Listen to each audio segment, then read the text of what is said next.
Good morning students. आज का हमारा नेक्स्ट टॉपिक है लेसन नंबर 8 शाम एक किसान। इस लेसन में शाम का प्राकृतिक दृश्य बताया जा रहा है।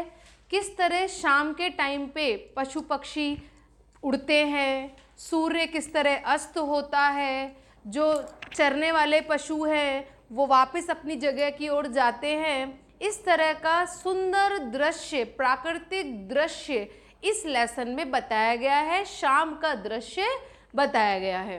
तो इसमें स्टार्ट करते हैं। कविता है ये, सर्वेश्वर दयाल सक्सेना इसके लेखक हैं। स्टार्ट करते हैं। आकाश का साफा बांधकर सूरज की चिलम खींचता बैठा है पहाड़, घुटनों पर पड़ी है नदी चादर सी, पास ही दहक रही है पलाश के जंगल की अंगीठी, अंधकार दूर पूर्व में सिमटा बैठा है भेड़ों के गल्ले सा। फर्स्ट पैराग्राफ है ये। पहले हम सबसे पहले इसके शब्दार्थ देखेंगे। साफा यानी आप जानते हैं पगड़ी होता है जो सिर पर बांधी जाती है। चिलम एक पेय पदार्थ होता है हुक्के जैसा, उसको पीने के लिए यूज करने वाली जो चीज होती है उसे बोलते हैं चिलम। दहकना, जलना। पलाश के जंगल, जंगलों में पलाश नाम का एक पेड़ होता है जो बहुत लंबा होता है और उस पे लाल कलर के फूल उगते हैं। ठीक है। तो अंगीठी यानी आपने देखा हो कोयला जलाने के लिए अंगीठी का यूज होता है, उसके बारे में बात की गई है। अंधकार यानी अंधेरा। गल्ला यानी समूह, भेड़ों का समूह। सिमटा यानी इकट्ठा हुआ है, इकट्ठा होना। ठीक है। अब इसके भावार्थ पे आते हैं।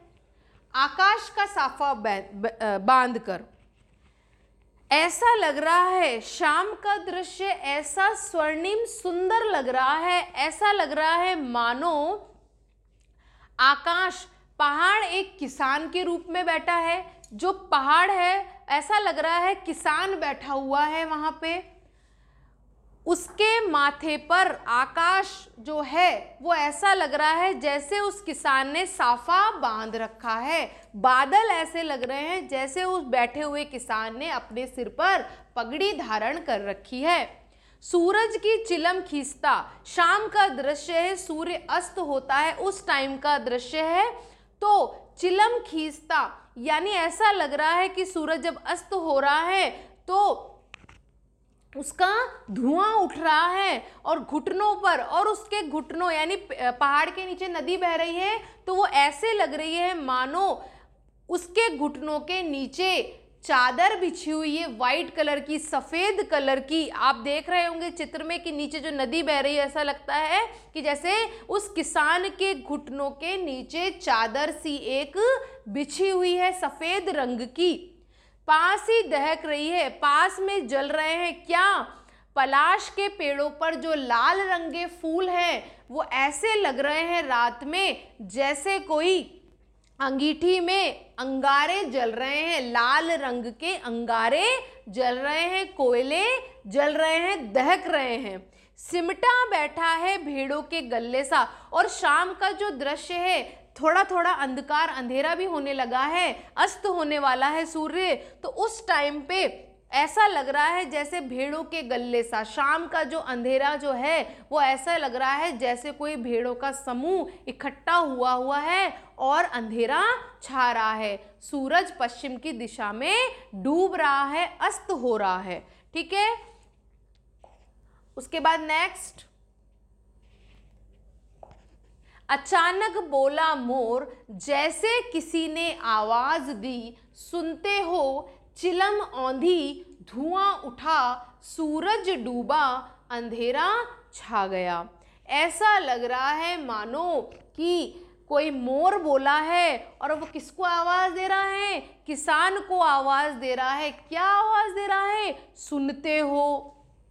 और उसी टाइम सूर्य के डूबने के समय ऐसा लग रहा है जैसे चिलम औंधी यानी चिलम उलट गई हो और उसका धुआं चारों तरफ हो गया हो, धुआं उठा, चिलम वापस क्या बोलते उलट गई है, मतलब सूरज डूब गया है और धुआं उठ रहा है, अंधेरा छा रहा है, सूरज डूबा और अंधेरा छा गया, सूर्य अस्त हो गया। इस तरह से शाम के दृश्य का बहुत सुंदर वर्णन किया गया है।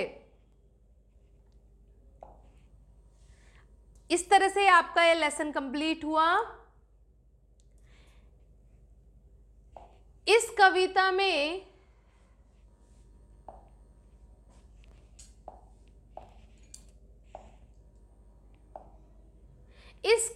में शाम के दृश्य को किसान के रूप में दिखाया गया है। यह एक रूपक है, मतलब किसी की तरह से कंपेयर करना, उसे रूपक बोलते हैं। इसे बनाने के लिए 5 एक रूपताओं की जोड़ी बनाई गई है, उन्हें उपमा कहते हैं। संज्ञा देना, किसी का कंपैरिजन करना।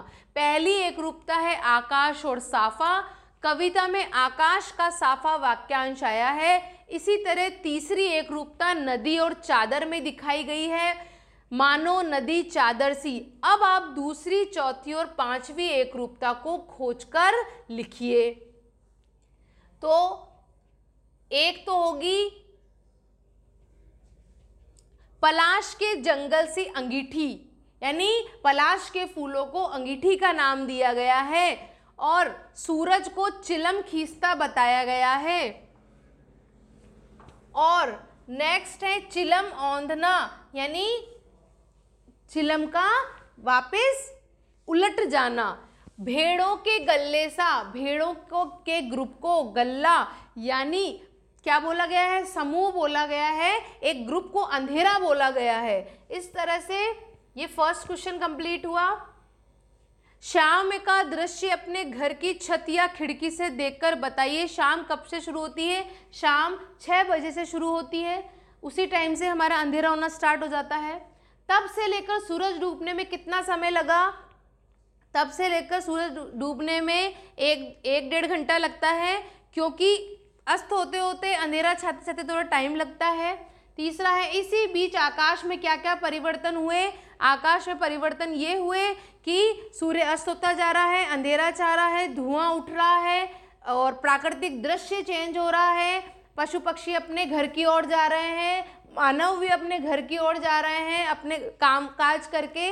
इस तरह से बीच का जो दृश्य है और आसमान का हमें बताना है कि चादर सी छा गई है, वाइट कलर का जो धुआं है जो उड़ता है वो बादलों की तरफ छा गया है। ठीक है, सूर्यास्त हो रहा है, अंधेरा हो रहा है, वापस वही चीज़ रिपीट होगी। इस तरह से क्वेश्चन नंबर 2, 3 हमें नहीं करना है। इस तरह से 1 और 2 ही हमें करना है। ये आपका लेसन नंबर 8 कंप्लीट होता है। दोबारा एक बार रिपीट कर देती हूँ कि कवि ने, एक बार इसको पढ़ लेते हैं। कवि ने किसान के रूप में जाड़े यानी सर्दी की शाम का वर्णन करा है। आपने देखा होगा शाम के टाइम जब सर्दी होती है तो 6 बजे से अंधेरा स्टार्ट हो जाता है, तो उसी टाइम का ये दृश्य है। इस प्राकृतिक दृश्य में पहाड़ बैठे हुए किसान की तरह दिखाई दे रहा है और आकाश उसके सिर पर बंधे साफे के समान। उसका आकाश ऐसा लग रहा है जैसे उसने एक साफा पगड़ी पहन रखी है। पहाड़ के नीचे बहती हुई नदी उसके घुटनों पे पड़ी हुई चादर सी दिखाई देती है। पलाश के पेड़ों पर खिले लाल फूल, जलती हुई अंगीठी, जैसे अंगीठी में कोयले जलते हैं तो गरम गरम और लाल कलर के दिखते हैं, वो उसी तरह से पलाश के जो पेड़ हैं उसके ऊपर लाल रंग के फूल इसी तरह से दहक रहे हैं, जल रहे हैं।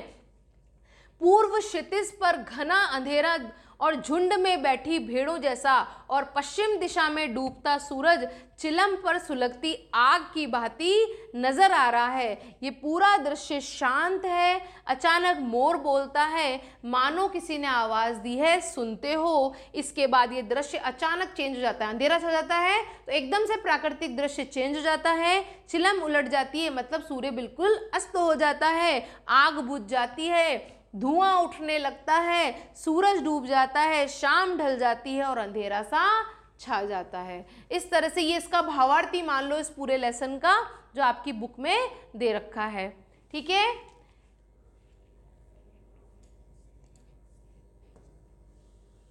Thank you.